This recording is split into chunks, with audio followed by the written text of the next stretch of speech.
We're about to cut a huge hole in the bus for our water inlet system. I do believe this is our first big hole that we're going to be putting in the bus. So it's going to go right here. Jordan got it all measured out. And we're just gonna do it.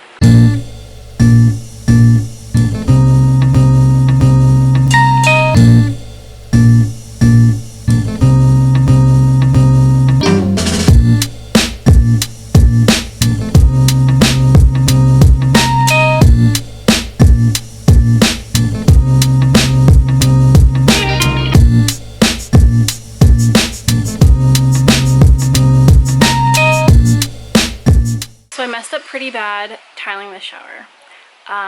The mortar bed that I made was not thick enough, and so by the end the shower drain was just not flush with the tile. So I'm going to show you guys. Kind of sucks. I put a lot of work into it,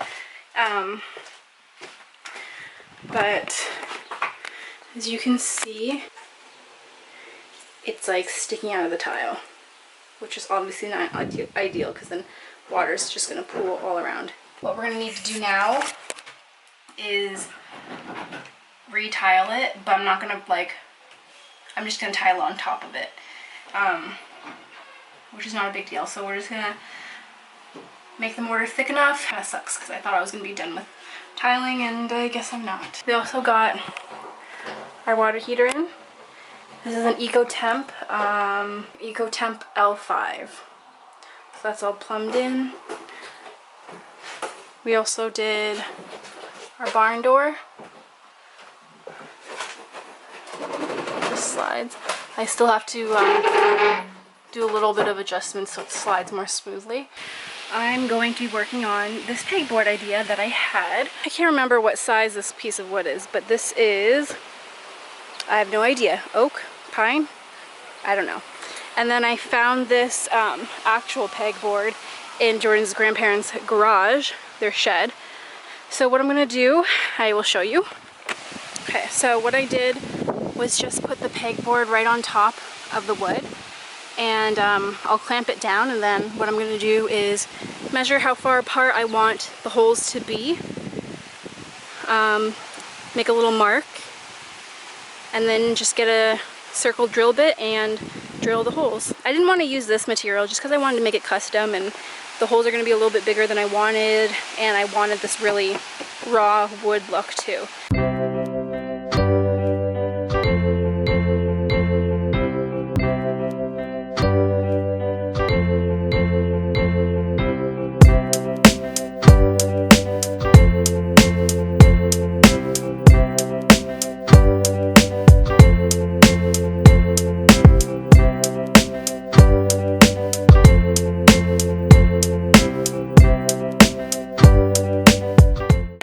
So I got my holes mapped out. Basically they're just going to be about as big as, I think this is 1/2 inch. Just because I'm thinking about using copper piping as the pegs. So I went all the way around. A little iffy about over here. It's pretty close to the edge. I don't want it to split or crack or anything, but if it does, we can always just cut it. No big deal.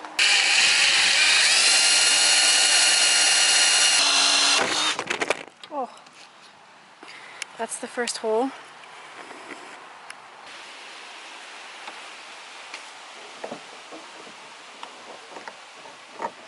Can you guys see that? That is water filling up in our water tanks. How cool. So far, so good. Awesome. It's filling up fast. We're about 1/3 of the way already. We just turned it on. Oh, so crazy. I could feel the water. This is nuts.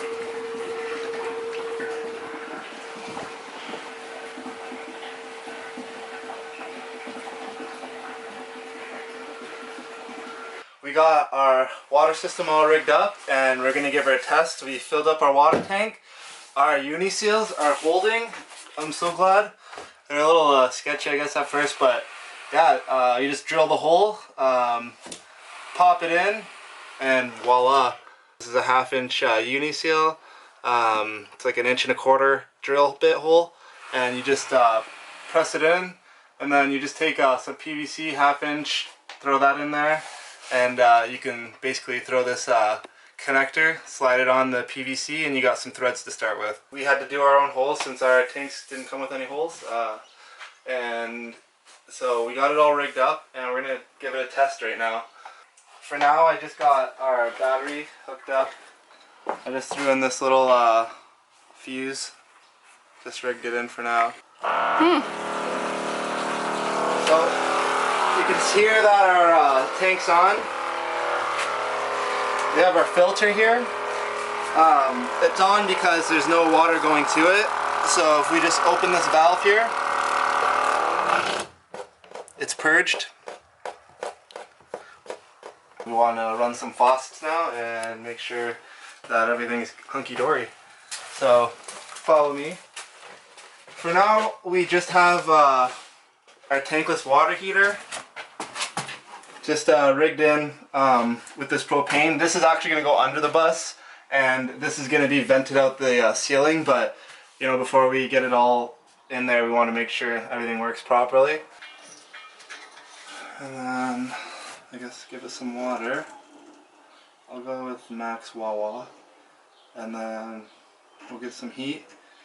And basically, as soon as I start running this tap, it should Is it turned on? Yeah, so okay, follow me.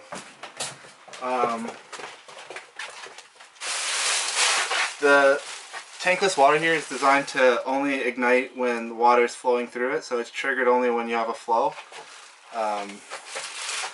And so our plumbing is all rigged in down here. Just going out the bus there. These, they're not long enough. I'm gonna replace these so they're longer, so this goes straight down. But for now, I just really wanted to see this stuff running, so it's whatever. But yeah, damn.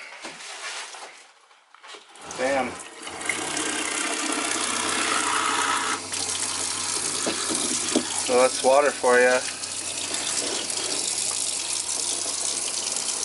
And you can hear the tank running back there. So I'm gonna turn it on to hot, right? And let's go back over here. That's the other way. The other way. Oh, is it? There's a red and blue dot. Red dot. Okay. So if you come back here, you can look in there and you can see the flame going, right? And I'll go turn it off, and it should stop.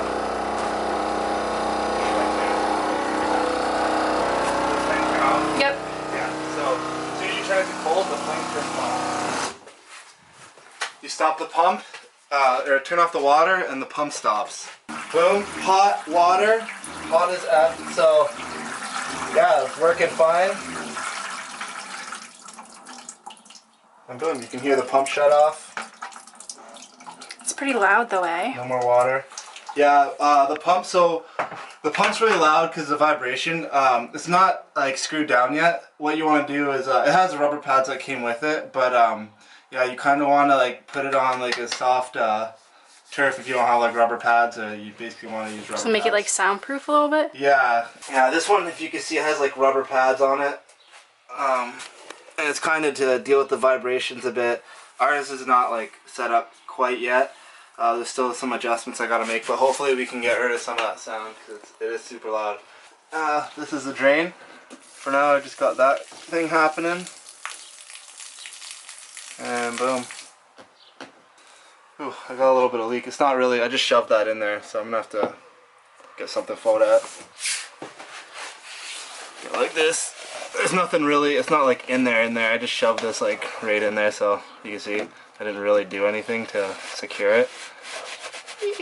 Don't look at that. But everything seems to be working pretty good. As you can see, we don't have our gravity flow hooked up yet, but I left a little spot here so I can hook up the gravity flow. It's gonna go right there. I have to get like an attachment here, kind of like a 90, I think. Maybe not. It looks like it might go. Yeah, but I'm gonna basically do the same. I have an 1.25" UNISEAL. I'm going to put PVC and then an adapter, but instead of threads with the adapter, I'm just going to have a, what do they call it, barbed. It's just going to be barbed, like 1.25 inch barb.